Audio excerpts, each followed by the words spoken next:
Bom dia, boa tarde, boa noite, não sei o que vocês estão vendo, mas aqui é bom dia, né? Eu sou a Gabriela, mais conhecida como Bela, e tô aqui com a Nayara. Oi, Nayara. Sou a Nayara. Bom dia, gente, eu sou a Beatriz. Bom dia, eu sou a Niágia. Bom dia, eu sou a Júlia. E hoje nós estamos aqui para falar sobre o aquecimento global. Trouxemos o nosso professor Chico, de Geografia, um belo professor. E hoje a gente vai debater um pouco sobre esse assunto, fazer algumas perguntas para ele. E é isso. Bom, gente, o principal tema que a gente quer tratar aqui são as consequências do aquecimento global. Mas antes de entrar nisso, entrar nas perguntas, para dar uma base mais nesse tema, eu queria falar o que é o aquecimento global, dar uma coisa mais técnica para vocês. Bom, o aquecimento global pode ser definido como um processo em que há o aumento de temperatura média dos oceanos e da camada de ar próxima à superfície da Terra. Esse processo pode ocorrer como consequência de fenômenos naturais e também de atividades humanas. A ação humana é responsável por elevar a emissão de gás carbônico, um composto que provoca o aumento do efeito estufa. O aquecimento global desencadeia efeitos graves para o nosso planeta, tais como o derretimento das calotas polares, desaparecimento de espécies, ilhas e regiões costeiras, além do aumento de eventos climáticos extremos, como tempestades e ondas de calor. Bom, a gente falou aqui nesse texto de várias consequências, e um dos temas que a gente queria tratar com você, professor Chico, é o desaparecimento de várias espécies, de tantos animais, como também a fauna do nosso planeta. E o que você acha que isso vai problematizar no nosso dia a dia? Assim? Bom, em primeiro lugar, a gente tem que entender que existe uma teoria chamada teoria Gaia, que fala que a Terra é um organismo vivo. Todos os elementos da Terra, elas são necessários. Até nós, né, que tanto destruímos o meio ambiente, nós somos os únicos que somos capazes de reconstruir. Né? Então, veja bem, em termos de vida, todas as vidas são necessárias, que de alguma forma elas estão interligadas a outra. Se a gente entender que o aquecimento global pode, por exemplo, né, causar um derretimento das calotas polares, um aumento das águas oceânicas, a gente pode encarar também que parte da vegetação vai ser influenciada, pode ser destruída. Se a vegetação for destruída, gente, nós estamos falando do quê? Da cadeia alimentar básica, né? A primeira parte da cadeia alimentar é o quê? São os vegetais, né? Então você tem o quê? Determinados vegetais desaparecendo, alguns animais desaparecerão também, que muitas vezes são alimentos e predadores de outros animais. Então é uma reação em cadeia. Daí hoje a importância do mundo discutir a questão do aquecimento global. Na ONU, por exemplo, tem um departamento, né, tem uma área de estudos só sobre aquecimento global, a Convenção do Clima, que vai acontecer agora, né, lá no Egito, onde vai estar se discutindo justamente isso, esse aquecimento global. E no próprio texto que você colocou, nas evidências, né, do aquecimento, o que a gente vê? Emissão de gases. Né? A gente já passou da hora da gente substituir esses combustíveis fósseis, tanto do ponto de vista econômico, quanto principalmente do ponto de vista ambiental. Né? Já passou da hora da gente parar de emitir gases tóxicos. Gente, alguns gases não vão ter jeito, né? Por exemplo, a questão dos dejetos animais, essas coisas, a gente vai precisar continuar comendo e tudo mais. Mas algumas emissões a gente poderia estar evitando. E o grande problema é quando a questão econômica fica acima da questão da vida, né? A gente sabe que a economia é o que nos move, né? É o que nos garante o alimento, é o que nos garante a sobrevivência. Porém, se essa economia for ao extremo, a gente pode ter o que? Um desabastecimento por falta, por exemplo, de área para plantio. Imagina uma elevação do oceano, quantas ilhas, quantas cidades não seriam praticamente dizimadas. É menos área para plantio também. E quais são os interesses econômicos que levam a não ter essa mudança? Bom, o primeiro interesse são as grandes petrolíferas, né? As grandes empresas de petróleo, da qual a gente coloca a nossa Petrobras também como interessada nisso. Não há interesse, por exemplo, no Oriente Médio, né, que as pessoas parem de usar petróleo. Afinal de contas, é o principal produto que eles exportam. Né? E o petróleo, gente, hoje é o grande combustível da humanidade. Né? Quando a gente fala de petróleo, não estamos falando só da gasolina, do diesel, do querosene, que são combustíveis. A gente está falando dos polímeros, são os plásticos. Né? Tudo isso vem do petróleo. Mas o grosso desse petróleo, ele vai para os combustíveis, para movimentar o quê? A economia. Aí vocês poderiam questionar, mas, poxa, professor, e aí? As pessoas param de usar petróleo, como é que esses países vão sobreviver? Eles têm outros meios também para sobreviver.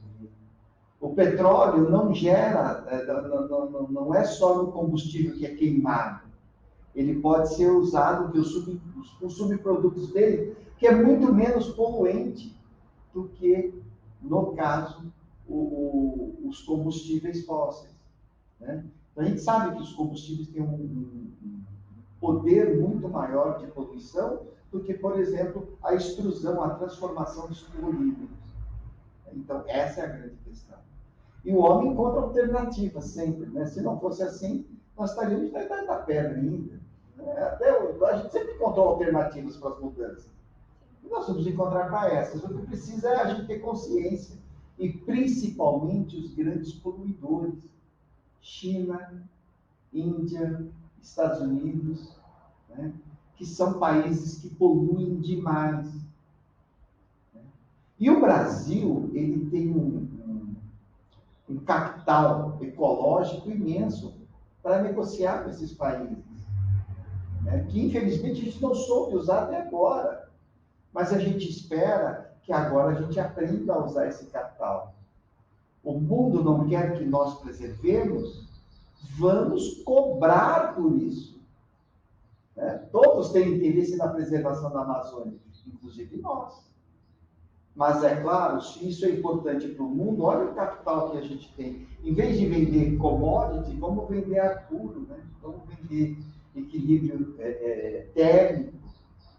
Então, essa é a grande questão de você ter uma economia ambiental. Eu acho que a gente muito fala do que a gente pode fazer para mudar, para amenizar essas consequências do aquecimento global, mas a gente não fala tanto do que realmente do que a gente falou agora, que as grandes empresas, as grandes transnacionais fazem com o mundo e que eles não vão parar de fazer justamente por causa do dinheiro que rende para eles, né? Vai deixar chegar sempre ao extremo e quando chegar no limite, que as coisas... Aí você começa a gastar bilhões de dólares para tentar consertar o meio ambiente. Gente, tem um exemplo clássico do Reino Unido. A Inglaterra, ela é atravessada pelo rio Tâmisa. Tá? E todos os subprodutos industriais, tudo aquilo que não servia para a indústria, era jogado no rio Tâmisa. O rio Tâmisa chegou a um nível de poluição que não existia mais vida no rio. Igual é o nosso rio Tietê em alguns trechos, no trecho urbano. E só que chegou um momento, aquilo começou a prejudicar o quê? A própria população. Aí eles resolveram o quê? Despoluir o rio Tâmisa. O custo disso foi enorme. Eles gastaram bilhões de libras na época para poder despoluir o rio Tâmisa. Hoje, o Tâmisa, ele tem um sistema de oxigenação artificial. Quando cai o nível de oxigênio no rio, automaticamente é injetado oxigênio no rio, para que a vida do rio continue a existir. Mas gastou-se bilhões de dólares para isso.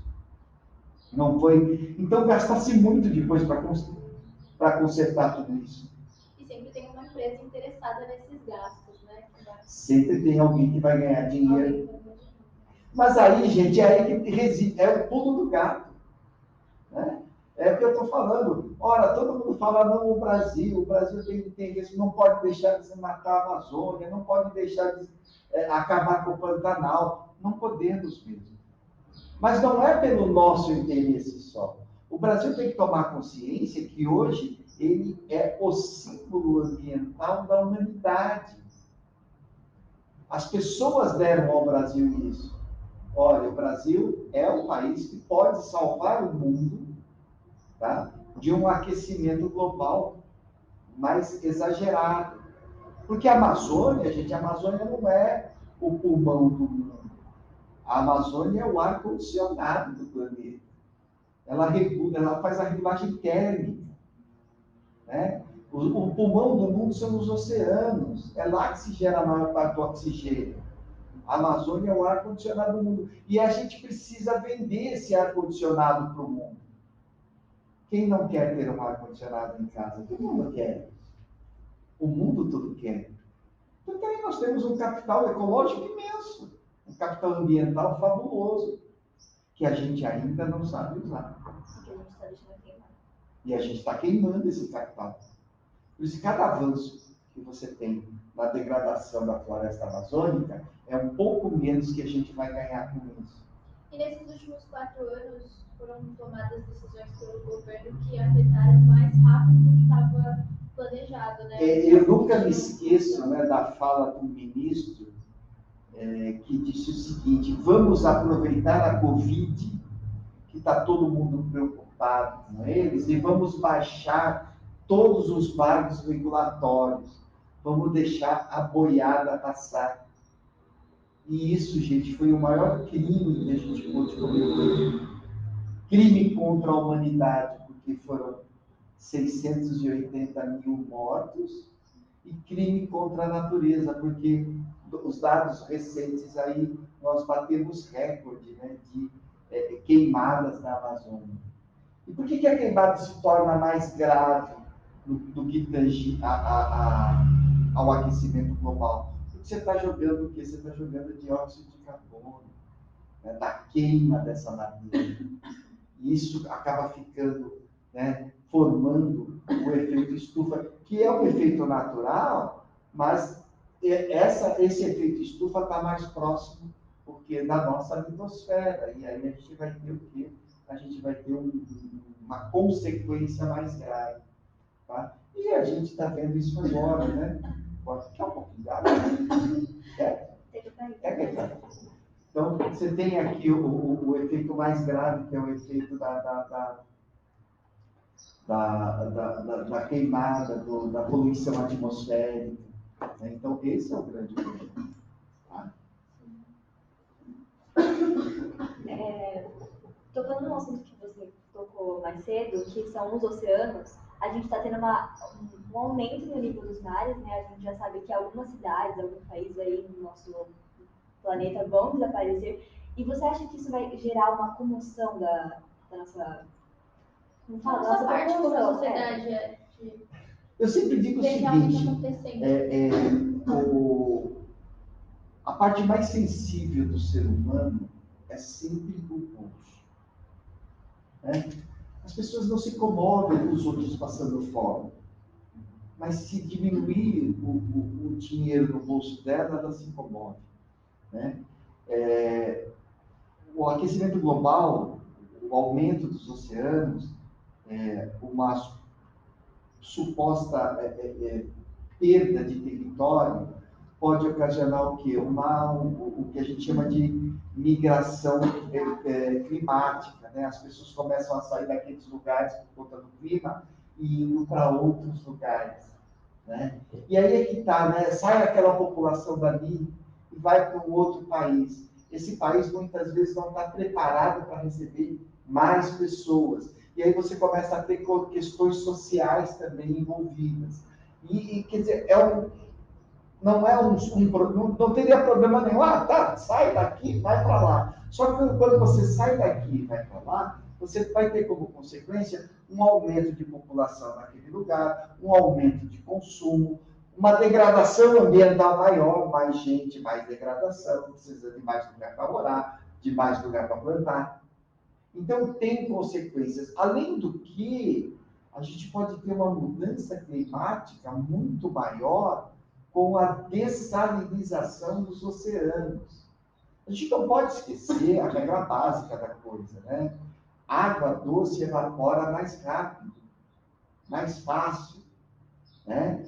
A 100 graus ela já está evaporando, a água salgada demora mais porque ela é mais densa, né? Então, se eu começo a dessalinizar, ou seja, diminuir o nível de sal, e por que isso aconteceria? É simples.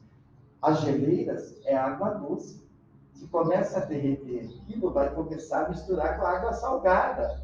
Vai diminuir o índice de sal. Diminuindo o índice de sal, você pode ter o quê? Um aumento da evaporação.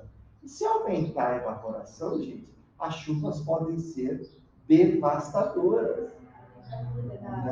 Além de alguns seres que desaparecem. Né? Então, não existe uma consequência. As consequências são em cadeia. E é isso que é importante a gente entender. Que a questão de diminuir a emissão de gases não vai resolver só um problema, vai resolver problemas adjacentes, problemas futuros. A gente fez uma pesquisa para poder fazer esse podcast aqui e a gente encontrou uma matéria na Veja do Institute for Economics and Peace, que é o IEP, e que mostra que essa crise climática que a gente está passando pode provocar um deslocamento de quase 1,2 bilhões de pessoas até o final de 2050. Então, assim, bilhões de pessoas vão se deslocar de país. E olha, até 2050 parece que está longe, né? 2050 é daqui 27 anos.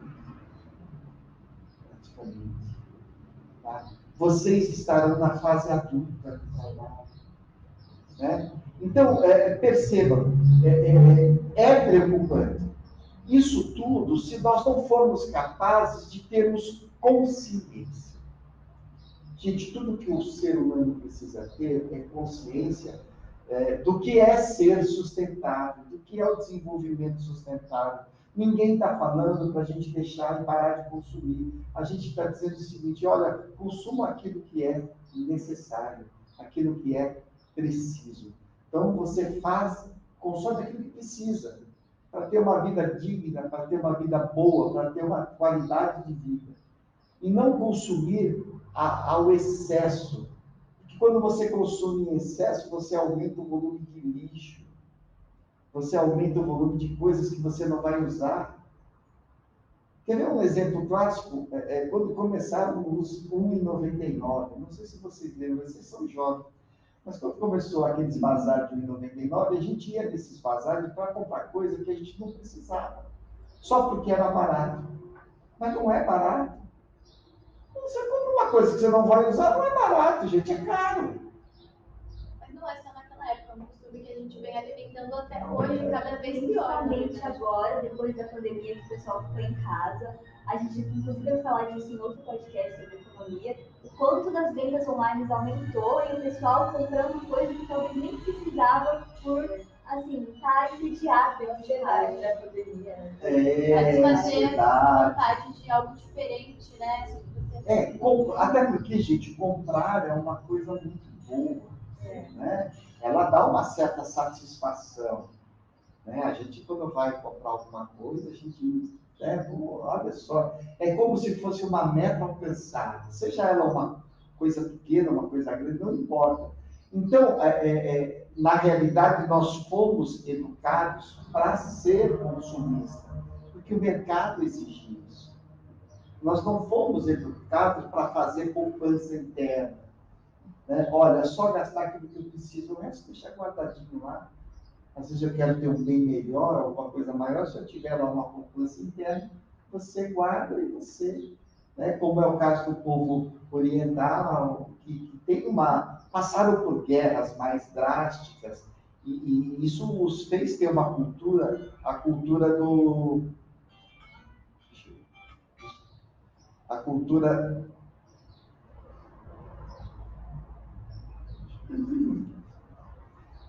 cultura do armazenamento. A gente tem a cultura da compra, né? do consumo desenfreado, do ter cada vez mais e esquece um pouco de ser cada vez melhor. Então, essas coisas que são importantes a gente debater. Daí a importância disso vir para as escolas. Porque parece que não, mas quando a gente conversa a respeito disso, desperta em cada um de vocês, em cada um dos nossos colegas, alguma coisa, algum sentimento. Ninguém vai mudar durante o dia, não é isso. Mas a gente começa a pensar melhor, tá? Eu preciso disso agora. De repente, deixa para comprar depois. Isso também vem da educação financeira, né? Da gente poder. Tá vendo, gente? Tudo é interligado. Não existe educação isolada, educação é o todo. Né? Então, às vezes, você fala, poxa, eu preciso disso. A primeira questão é, eu preciso? Depois é, eu posso? Para depois eu poder comprar. Né? Se eu não preciso, gente, para que eu vou comprar? Fala a verdade, tem um monte de coisa lá em casa que eu não sei para que eu tenho. Não há. E quando eu fui comprar, fui ver, nossa, olha que legal, vou comprar isso. Bacana.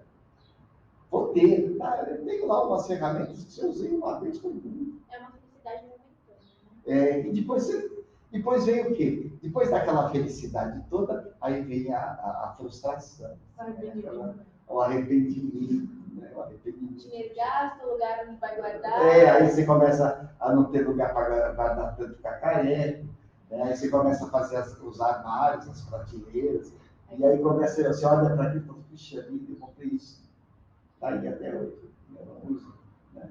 Então, aí vem aqueles 5 R's que a gente já falou a respeito. Né? E quando a gente compra, a gente não pensa na questão ambiental, né? Ninguém na hora que está comprando, não vou comprar esse plástico, porque para produzir diversas consequências virão para o meio ambiente. Então, a gente já sabe que esse consumismo desenfreado causa na nossa economia, claro, mas eu acho que a gente não pensa muito nessa questão do que a gente leva para produzir, né? Isso.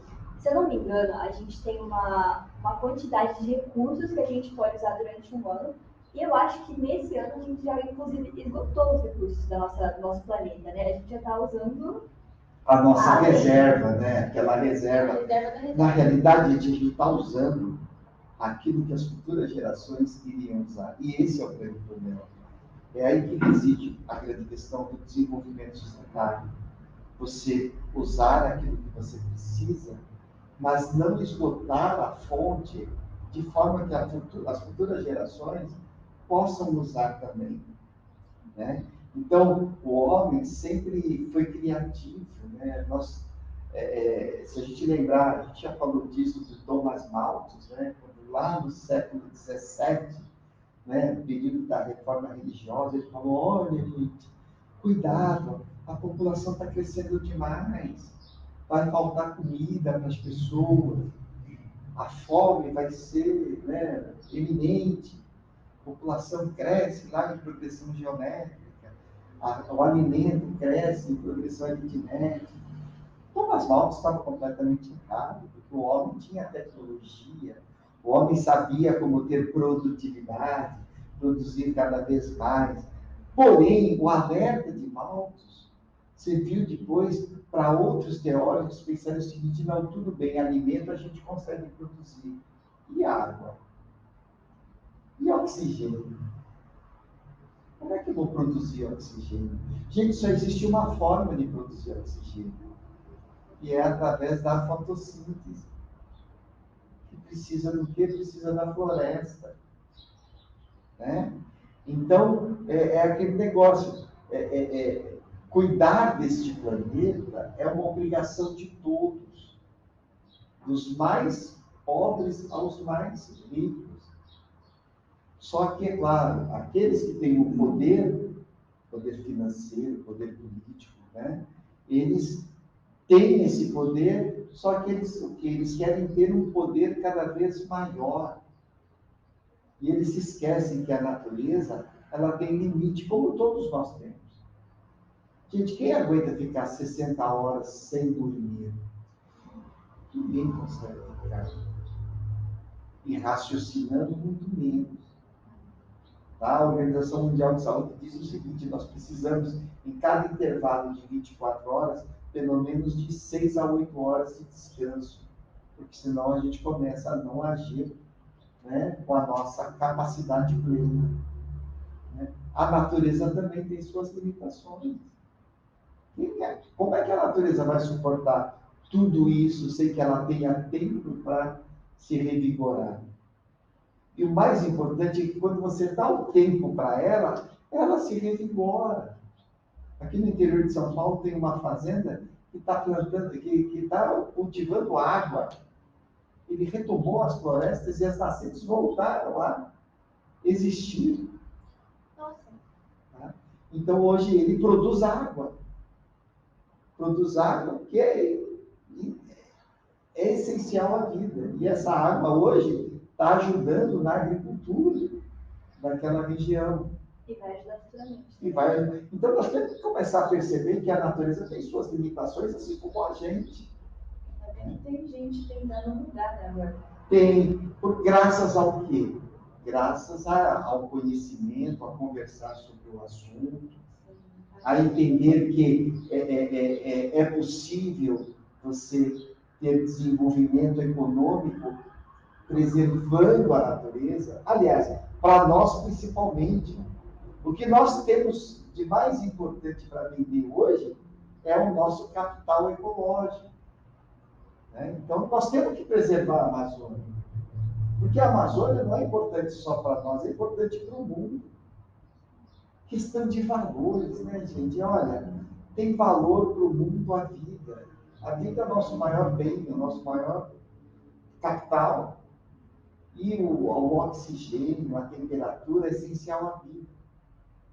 Se a gente não tomar consciência disso, a gente vai continuar esgotando todos os nossos recursos. E cada vez mais fica difícil. É um problema que a gente vai carregar por muitas gerações, como a gente já carregou até hoje, porque no passado teve muita gente que não ligou para isso. E é como você falou, né? É os valores. Acho que a gente não tem muito valor pela vida do próximo, não só do próximo hoje, mas do próximo na próxima geração. Os nossos filhos, exatamente, empatia, os filhos dos nossos filhos, eles vão ter a vida que a gente tem hoje. Vão ter água, vão ter comida. Se a gente continuar desse jeito. E às vezes até vão ter comida, mas a que custo disso? Né? E aí você tocou num assunto importante. Né? Os nossos antecessores não se preocupavam com isso. Sabe por quê? Porque todo mundo achava que a natureza estava aí para ser explorada. Que era inesgotável. Que era inesgotável. Ninguém nunca imaginou que o carvão um dia podia parar de existir, que o petróleo um dia podia parar de ter. O petróleo, inclusive, já tem uma data limite. Que, às vezes, há uns anos atrás, falava-se o seguinte: olha, só existe carvão para mais 100 anos. Hoje já se sabe que tem carvão para pelo menos mais uns 400 anos. A mesma coisa o petróleo. O conhecimento que se tinha é que o petróleo estaria aí perto do seu esgotamento. Aí descobriu-se que na camada pré-sal tem mais petróleo. Mas a questão não é essa. Tem. Mas o quanto isso prejudica o quanto? O quanto essa exploração poderia ser menos o quê? Menos traumática para o meio ambiente. De repente, tem lá alguém preocupado em eliminar ou reduzir ao máximo o quê? O CO2, né? O dióxido de carbono que é emitido na queima do petróleo. De repente, um tratamento nesse petróleo que pudesse fazer dele o quê? Uma energia mais limpa. De repente, o uso do etanol, que também é combustível, mas não é combustível fóssil. E ele tem um índice de poluição menor. De repente, a forma de uso desse combustível. Porque hoje o combustível, para gerar energia, ele precisa ser queimado. De repente, encontra-se uma outra forma disso. E é isso que se tem que investir na ciência, na tecnologia, para tentar descobrir formas alternativas que a gente possa o quê? Possa cada vez mais preservar e dar o tempo que a natureza precisa. Né? Hoje a gente tem outras formas de energia eólica, energia solar, mas não é em todo lugar que você consegue produzir essa energia. Mas então que a gente faça projetos para que em todos os lugares a gente possa ter essa energia, trocar a matriz energética. E ainda demora para esses estudos receberem incentivo, porque é aquilo que a gente falou no começo, não tem interesse, né? Claro. Você acha que as grandes empresas petrolíferas têm interesse em desenvolvimento, em proliferação do etanol? Claro que não. Até que elas consigam substituir os seus interesses, porque aí também tem isso. Então, agora nós vamos plantar cana no mundo todo. E o resto? E o arroz e o feijão? É cômodo. Não está bom, porque eles sabem que isso ainda vai prejudicá-los. Eles não são tão inconscientes assim. Tá? Somos mais conscientes, na verdade. Porque eles sabem a consequência disso tudo. É que, por enquanto, eles não encontraram um meio ainda de continuar mantendo o seu status quo e preservar o ambiente. Então, esse é um grande problema. Gente, tudo é questão de conscientização, tudo é questão de educação. Vocês já estão aqui, é o segundo ano de vocês na ETEC, mas tenho certeza que antes disso, antes de vocês entrarem aqui, muito pouco se falou a respeito disso. E isso é uma coisa que devia estar lá no prézinho, lá falando para as crianças. O cuidado com o consumo, o cuidado com a água, para não desperdiçar água, para cuidar do solo, não jogar lixo no solo. Isso é uma questão de educação e não é da educação média ou superior, é da educação básica. Então a gente precisa ter essa consciência ambiental e já que, infelizmente, as escolas ainda não abarcaram essa ideia, os pais deveriam fazer isso. Então, os seus pais já devem ter falado sobre isso com vocês. E se eles não falaram, vocês falaram com eles. É a inversão da coisa. Já que meu pai não teve essa educação, e não é culpa dele que ele não teve, mas eu vou dar a ele também essa oportunidade de conhecer, de também respeitar. É mais difícil? É mais difícil. Eu tive a oportunidade de um professor que gostava muito de falar sobre essas questões e conscientizar os alunos, e eu lembro muito de chegar em casa e contar com essa indignação para minha mãe, tudo que eu descobri. Então, mas são poucos os que tiveram essa chance. Mas estão tendo agora. Porque o aprendizado e a educação, ele não tem limite de idade. Nós ensinamos e aprendemos o tempo todo. Durante o período em que a gente está aqui, a gente faz isso. Então não existe assim um limite. Meu pai é velho demais, ou minha avó não vai entender isso. Ela vai sim. Sua avó, sua bisavó vai entender isso. E tiro por isso por conta da minha mãe. Minha mãe tem 86 anos. Ela recicla todo o lixo dela. De vez em quando ela liga, filho, dá para você me levar lá no lugar lá aqui. E ela ainda ganha dinheiro nisso, que ela vende lá o papel, o papelão, a garrafa plástica, a latinha. A minha bisa também tem o cuidado de não jogar o óleo na cozinha, e ela lava as embalagens para levar para antes de colocar por reciclado. O Mongaguá, infelizmente, não tem, deveria ter, né?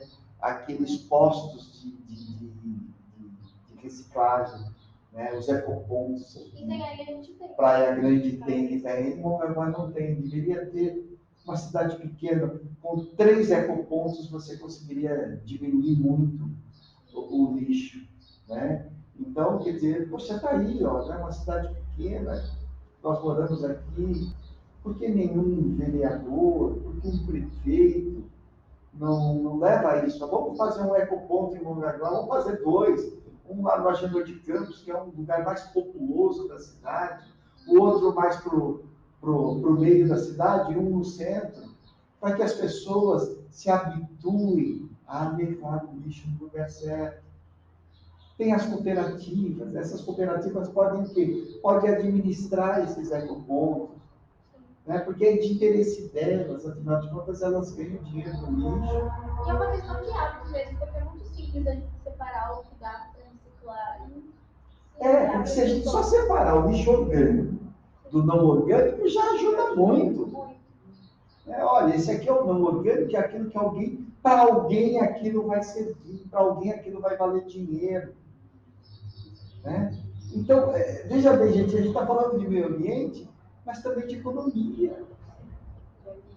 né? Que é outra coisa. Então, por isso que eu falo, não é meio ambiente ou economia, é meio ambiente e economia. Né? É o agronegócios e meio ambiente, não é ou. Eu não preciso destruir tudo para ter um agronegócio de qualidade. Está comprovado até que a qualidade do solo, quando você mantém parte da vegetação nativa, é melhor. Você mantém também os predadores naturais, as aves, os insetos. Então a gente tem como fazer. O que precisa é ter educação. É a chave de tudo. É a chave do conhecimento.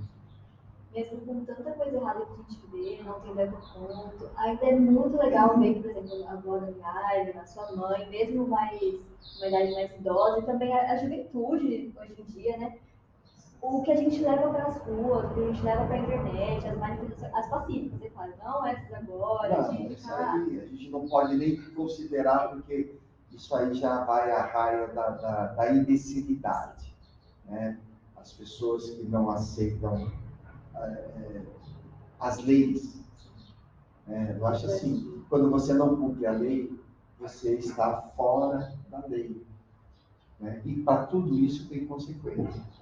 Mas a gente vê organismos até internacionais brigando pelo meio ambiente, é o caso do Greenpeace, do SOS Mata Atlântica, né? Que brigam por essas questões ambientais. Né? E o Brasil, gente, aliás, na vinda do Marco Belmonte para o podcast dele, ele falou isso, é verdade. O Brasil tem leis ambientais fabulosas, muito bem organizadas. Leis ambientais que, se forem cumpridas, a gente tem o que? O tal do desenvolvimento sustentável.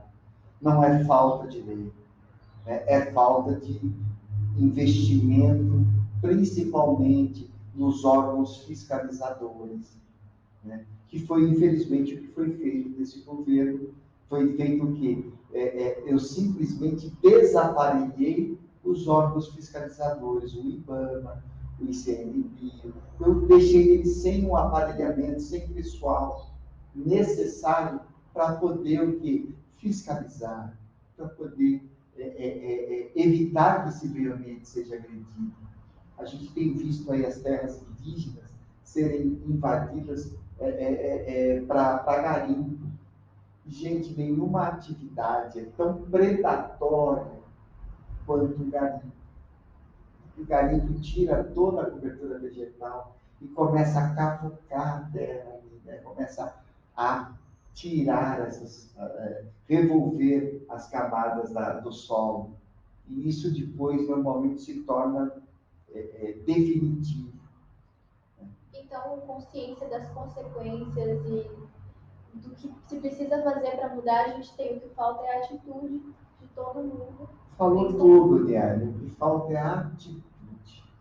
O brasileiro ele se acostumou a ser monitorado, a ser tutelado.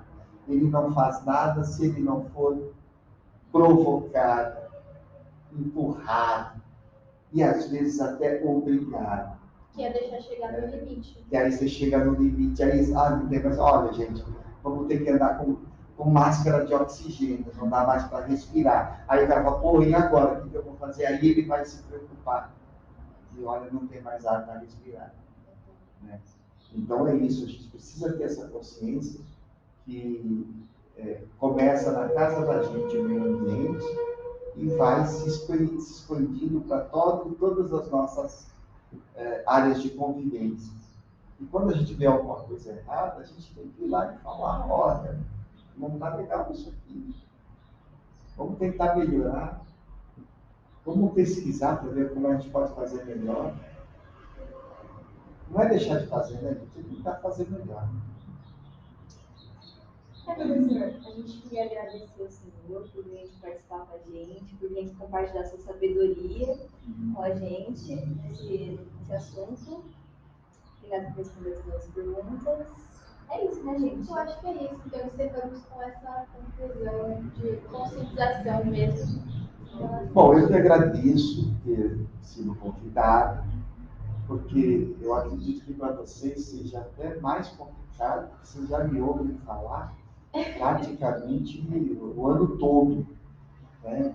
Mas eu acho bacana a gente poder ter, assim, uma conversa, mas uma conversa mais informal, onde eu não tenha que cumprir um conteúdo, porque o conteúdo você já tem, onde a gente possa conversar e, acima de tudo, dar às pessoas que vão ver isso aqui, né, consciência, que de nada adianta a gente criar tecnologia, fazer tudo, se as pessoas não tiverem consciência da importância do uso dessa tecnologia para o bem comum.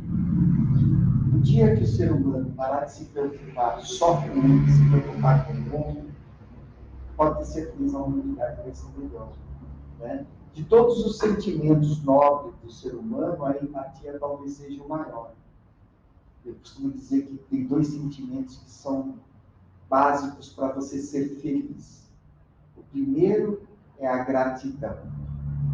Ser grato a tudo. Grato a Deus por você ter a vida, grato aos seus pais por terem dado você a oportunidade de viver, grato a todas as pessoas que te fizeram bem e até aquelas que não te fizeram tão bem, porque ensinou você que existe o bem e o mal, né? E empatia. Nunca julgar as pessoas, sempre se colocar no lugar delas, né? Sempre sentir a dor que elas sentem. Gente, se durante esses 3 anos que vocês ficarem aqui, vocês conseguirem captar esses dois sentimentos, pode ter certeza vocês vão ser cidadãos felizes. Tá? Se vocês conseguirem entender a dimensão de ter gratidão e a dimensão de ser empáticos, é tudo que vocês precisam para ser bons seres humanos. Tá? Tudo bem que não aprendeu relevo, vegetação, hidrografia, isso não tem problema. Se aprendeu a ser ser humano, já está bom. Obrigado também pelo convite e a gente, então, encerramos? Encerramos. Então tá bom. Agora o professor Verguinho tem que levantar, né, e vir aqui e encerrar.